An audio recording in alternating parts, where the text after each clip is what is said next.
So the fight finally happened, and Tommy Fury came out victorious in quite a dominating fashion.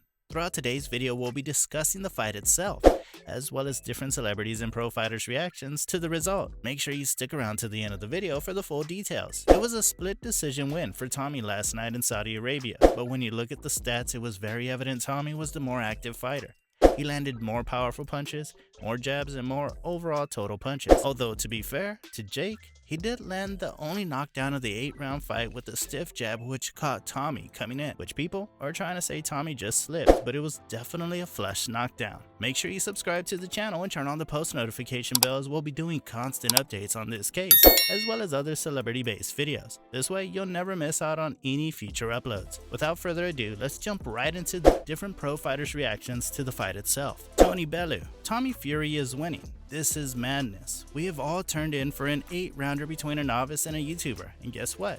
We've all paid for it as well. FFS, these two have played a blinder.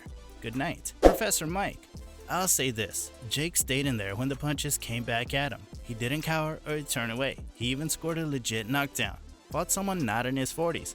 I'll say he's a real boxer. How far will he go in the sport? We shall see. Chris Cyborg. I love seeing the way Jake Paul is handling his first loss.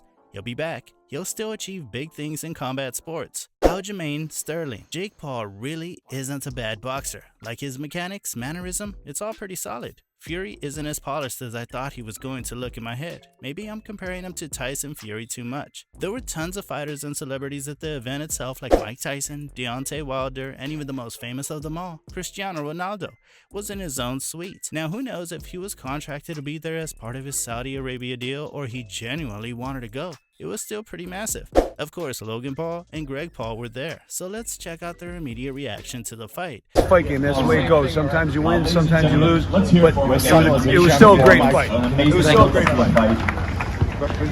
Logan, what did you think of the decision? Absolute I think it's probably right.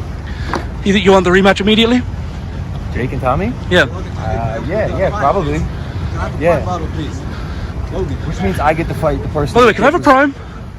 Oh, it's a KSI one. Oh yeah, thank you, bro. I appreciate you. I saw that. You already know that Prime bottle is ending up on eBay and will be sold for at least $30. The reselling is actually ridiculous for that drink. Both Logan and Greg clearly know Tommy won the fight. Do you see a rematch in the works? And if so, would it just be the same result as yesterday? Or is there a chance Jake could actually win? Comment down below. Personally, I'm not too sure how the fight was a split decision. Although it makes it more likely for a rematch, because if it was a unanimous win, the hype wouldn't be there as much as it is with a split decision. Because regardless of how you felt the fight went, it is now a perfect spot for an immediate rematch. This morning in the airport, Tommy Fury was interviewed and asked about his response to Drake throwing up and losing $400,000 on Jake, as well as Jake's excuse in the ring after the fight, where he'd had this to say. I mean, I'm sure you're aware that Drake had 400 bags on Jake Paul. Yeah.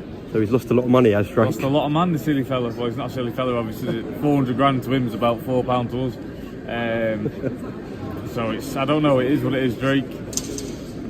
He won't be doing that again, will he? The Drake curse came in full effect, which is of course the only credible reason as to why Jake Paul lost the fight. To be fair to Tommy, he handled the pressure of the fight extremely well. Stayed composed all 8 rounds and looked better as the fight went on. Tommy even said to Jake in the ring he's been boxing since he was 6 years old, which is almost 2 decades of experience, whereas Jake only has 4 to 5 years and he put up a solid fight.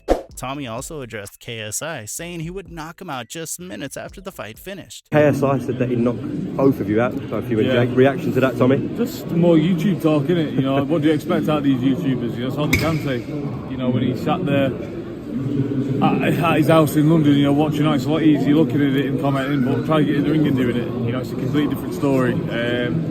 KSI, he's not even in my thoughts, because he really is awful. Like, I put Jake Paul above KSI, so he's not even in my thought process at the minute. I think instead of the Jake-Tommy rematch, Jake and KSI should just fight next. It's the perfect time to make the fight, and makes the most logical sense. Anyway, this concludes today's video. Be sure to subscribe to Loaf for future celebrity videos, and turn on that post notification bell so you don't miss out on any future uploads. Until then, see you in the next one.